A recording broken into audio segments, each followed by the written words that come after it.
What is happening in Gaza is televised. It is on all your TV screens to see, with the victims reporting on their destruction in real time. When the history books are written, when all is said and done, no one will be able to say they didn't know. No one will be able to say they didn't know.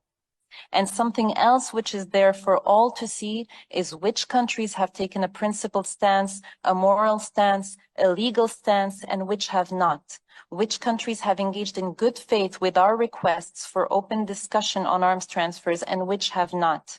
Which have stepped up to save lives and which sent weapons to destroy lives, which countries tried to salvage international law and which sent the message that the law applies only when politically or economically convenient. And what the whole world is witnessing is that leadership is coming primarily from the global south, not from those who have refused to condemn Israel, who continue to describe Israel's actions as self-defense, who continue to provide diplomatic, political, or military support, those who are more offended by people calling out and trying to stop genocide than by genocide itself, who failed once again during this never again moment in history. Apparently, no crime, no matter how grave, from ethnic cleansing to apartheid to settler colonialism to genocide, is enough for Israel's allies to say stop.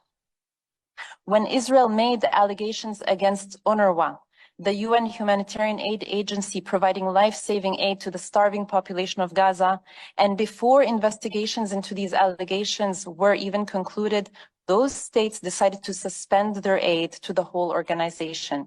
On the other hand, in decades of findings by UN experts, commissions of inquiry, fact-finding missions, international, Palestinian, and Israeli human rights organizations, that Israel is responsible for war crimes, crimes against humanity, apartheid, and now an unfolding genocide, those states have not engaged in a single re-evaluation of military aid and preferential trade agreements they give to Israel. The double standards are astounding. In the midst of these well-documented crimes by Israel, continuing to send weapons cannot be the result of a lack of knowledge. No, it is a deliberate choice, one made with full knowledge, a deliberate and conscious choice to send arms that will be used against Palestinians and contribute to the suffering of the Palestinian people, even as Israel's massacres continue in full view of the world.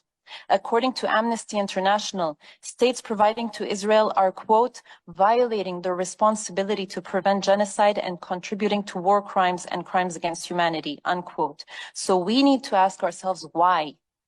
Why are states that otherwise claim to champion international law, to champion the Arms Trade Treaty, willing to put themselves in a situation of criminal liability, of immorality, in a situation where double standards risk irreversibly eroding the credibility of international law and the international system built since the Second World War, in a situation where their reputation in the eyes of millions of people around the world has been severely damaged and is unlikely to ever recover.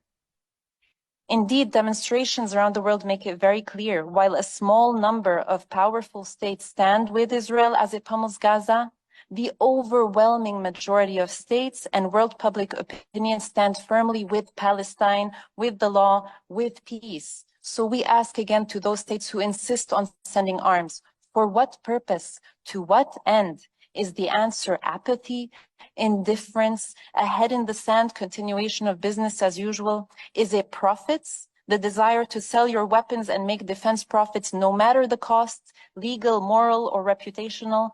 Is it political considerations, or is it ideology emanating from a racist logic whereby different values are placed on different lives? People of the global south or of a certain color or nationality are seen as more disposable, less deserving of life, less worthy of empathy, outrage, and respect for the law.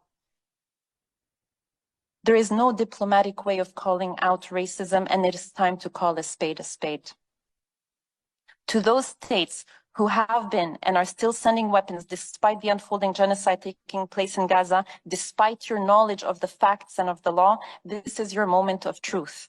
Ask yourself, will you continue your arms trade with Israel, or will you finally recognize the damage that your complicity is doing, not only to countless innocent Palestinian civilians, but also to yourselves, to the credibility of the law, to international peace and security, and finally change course and act responsibly?